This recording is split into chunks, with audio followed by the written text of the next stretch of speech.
Guys आज का हमारा टॉपिक है कार्बोनिक एनहाइड्रेस। कार्बोनिक एनहाइड्रेस जो है वो एक जिंक मेटालोएंजाइम है और ये फर्स्ट रिपोर्टेड जिंक मेटालोएंजाइम है। ये एनिमल, प्लांट और माइक्रो ऑर्गेनिज्म में प्रेजेंट होते हैं। कार्बोनिक एनहाइड्रेस जो है वो एक कैटलिस्ट के जैसे यूज़ होता है। कार्बन डाइऑक्साइड के हाइड्रेशन और कार्बोनिक एसिड के डिहाइड्रेशन के प्रोसेस में ये एक कैटलिस्ट के रूप में यूज़ होता है। जब कार्बन डाइऑक्साइड का हाइड्रेशन बिना कैटलिस्ट के किया जाता है तो इसका जो रिएक्शन रेट होता है वो बहुत स्लो होता है, और जब कार्बोनिक एनहाइड्रेस को कैटलिस्ट के रूप में इसी प्रोसेस में यूज़ करते हैं तो इसका जो रिएक्शन रेट रहता है वो 10 टाइम्स फास्टर हो जाता है। इसका जो मॉलिक्यूलर वेट है वो 30,000 डाल्टन है। वही मैं जो बताई हूँ अभी, कार्बन डाइऑक्साइड का हाइड्रेशन, ये एक रिवर्सिबल प्रोसेस है। कार्बन डाइऑक्साइड का हाइड्रेशन होगा और कार्बोनिक एसिड का डिहाइड्रेशन होगा कार्बोनिक एनहाइड्रेस के थ्रू। अब आगे देखते हैं इसका स्ट्रक्चर। कार्बोनिक एनहाइड्रेस जो है वो जिंक मेटल एंजाइम है। इसमें जिंक मेटल का जो थ्री कोऑर्डिनेशन साइट होता है वो नाइट्रोजन से कोऑर्डिनेटेड होता है, और जो फोर्थ साइट होता है वो वाटर से कोऑर्डिनेटेड होता है। इसके स्ट्रक्चर में कुछ थ्योरी पोर्शन ऐड करेंगे। जैसे इसका स्ट्रक्चर जो है वो डिस्टॉर्टेड टेट्राहेड्रल जियोमेट्री में होता है। अब टेट्राहेड्रल है तो ऑफकोर्स इसका कोऑर्डिनेशन नंबर जो है वो 4 होगा। इसका मॉलिक्यूलर वेट वही 30,000 डाल्टन्स होगा। इसका जो कोऑर्डिनेटेड विथ 3 नाइट्रोजन एटम्स, इसका जो कोऑर्डिनेशन है वो वही मैं बता चुकी हूँ पहले भी कि इसका जो कोऑर्डिनेशन है 3 कोऑर्डिनेटेड होता है नाइट्रोजन से, जो कि हिस्टिडीन के इमिडाजोल रिंग के नाइट्रोजन एटम्स होते हैं। इसका जो फोर्थ कोऑर्डिनेशन होता है वो वाटर से ऑक्यूपाइड होता है।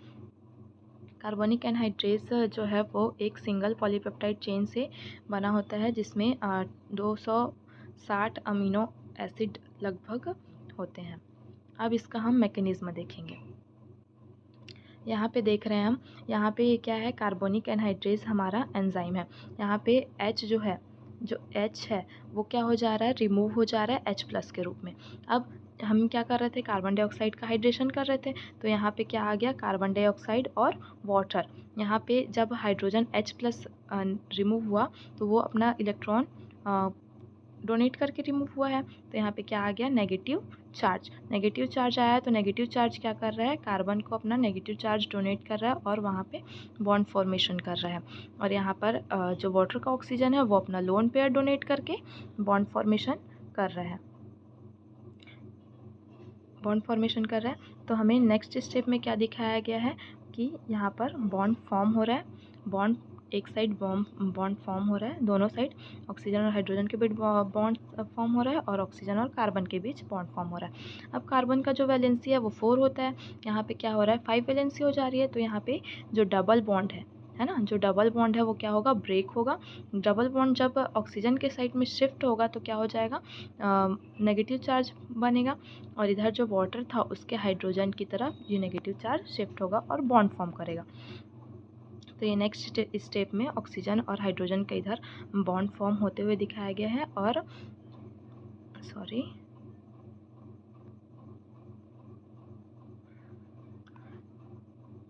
इस साइड में क्या हो रहा है, बॉन्ड ब्रेक हो रहा है, और इस साइड में बॉन्ड फॉर्म हो रहा है। अब आगे देखते हैं। यहाँ पर देखिए अब क्या होगा, ऑक्सीजन और जिंक का जो बॉन्ड है वो ब्रेक होगा, तभी तो क्या होगा, कार्बोनिक एसिड रिलीज होगा और हमें वापस से अपना एंजाइम मिलेगा। और ये ऑक्सीजन जो है वो जिंक के साथ बॉन्ड